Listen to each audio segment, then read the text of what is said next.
Good evening. I'm Jacqueline London. And I'm Jim Rosenfield. The results of these races are being watched across the country tonight, and NBC 10 is following the latest developments from tonight's campaign events across our state. Our live team coverage begins right now with NBC 10 political reporter Lauren Mayk. She's in our NBC 10 newsroom. And Lauren, you have the latest on the Senate race that's still in question for the Republicans. Yeah, Jim, tonight we know half of the matchup that we'll see in the fall, but the Republican primary, which has been expensive, fierce, and in the final days dramatic, is still up in the air tonight. This is a race that in November could determine control of the U.S. Senate. Now, the race for Senate in Pennsylvania on the Republican side, still too close to call here. You see that 31% for Dave McCormick, 31% for Mehmet as where it stands. This race sort of back where it started between these two men. Kathy Barnett trailing at this point with 24%, but we're going to continue to watch this. And we do know that on the Democratic side, Pennsylvania Lieutenant Governor John Fetterman is the projected winner and the nominee who will go on to compete in November. He came into this race with a strong base and name recognition throughout the state as a progressive candidate who also appeals to voters in some more Republican parts of the state. Now, he has been off the campaign trail in recent days, though, and today his campaign says he had a successful procedure to have a pacemaker implanted after having a stroke on Friday. Now, for the time being, the Senate pro tem is taking over the duties of acting lieutenant governor and will do so for at least the next 4 days. Tonight, Fetterman's wife, Giselle Fetterman, thanked supporters. During one of the hardest weeks of our lives, end of this election, you made sure we all felt so supported and so loved. Of course, there's nothing John likes more than being on the campaign trail. And the time off has been hard on him. Back on Friday, I noticed something was off. He didn't even want to go to the hospital. He didn't want to miss the events we had planned. But I insisted, and as usual, I was right. So Fetterman's campaign says he is expected to be back on the campaign trail, though we don't know exactly when. Fetterman is now the nominee for the Democrats. Republicans are still watching their race play out, guys. Lauren, just a dead heat, really close looking at those numbers, that comparison. So how long do you think it will take to get a projected winner on the Republican side?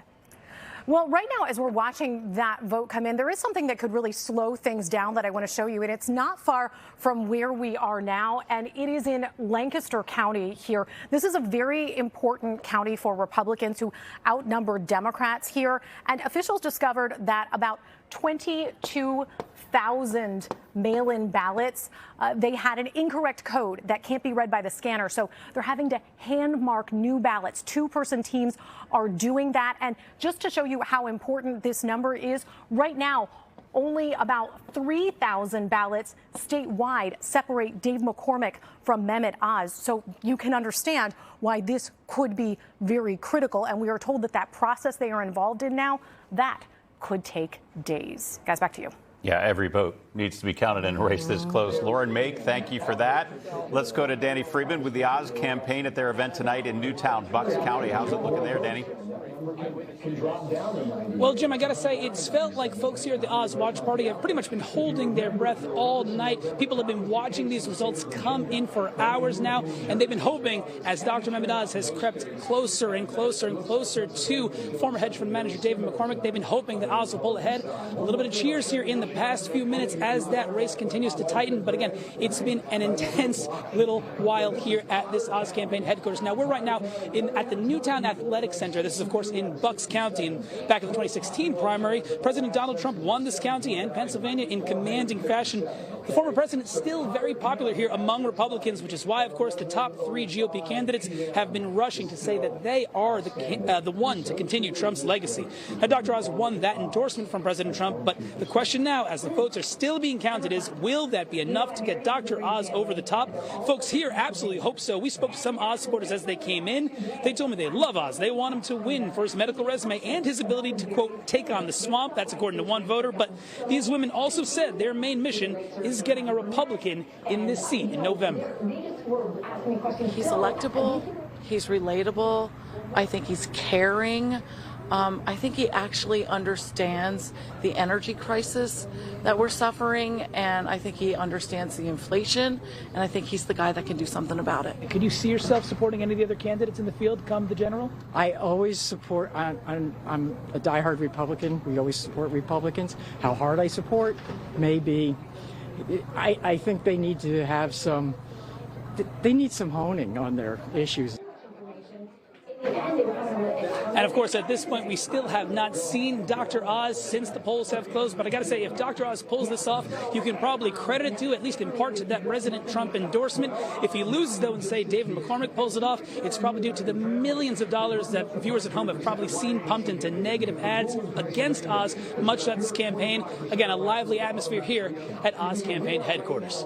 From Newtown, Danny Freeman, NBC 10 News. But it could be a long night there, Danny. All right, thank you. We appreciate it. And NBC 10 was also at the campaign tonight for Democratic Senate candidate Malcolm Kenyana. Tonight, his supporters gathered at the Divine Lorraine in North Philadelphia. And with Fetterman projected as the winner, Kenyana talked about what his campaign stood up for. We stood up because we know what is at stake. I stood up because I know in my bones what it means when government doesn't work. Right. I stood up because that I know that our government can, if we are willing to fight for it, can show up for each and every one of us. Kenyana says he will now work to prevent a Republican from winning the Senate seat in Pennsylvania. Jackie.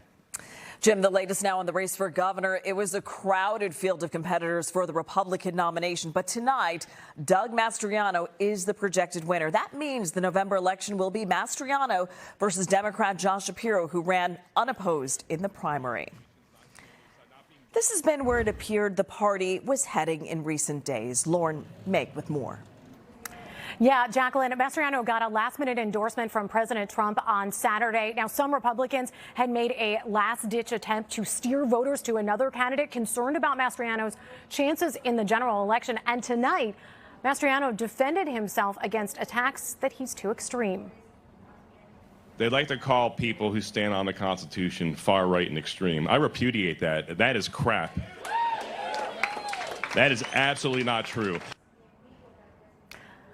State Senator Doug Mastriano will take on Democratic nominee Josh Shapiro. Shapiro released a statement in regard to Mastriano's victory, saying in part, quote, Mastriano wants to dictate how Pennsylvanians live their lives. That's not freedom. He said, I will work tirelessly every single day to win this election in November, defend Pennsylvania's freedoms, and meet this moment.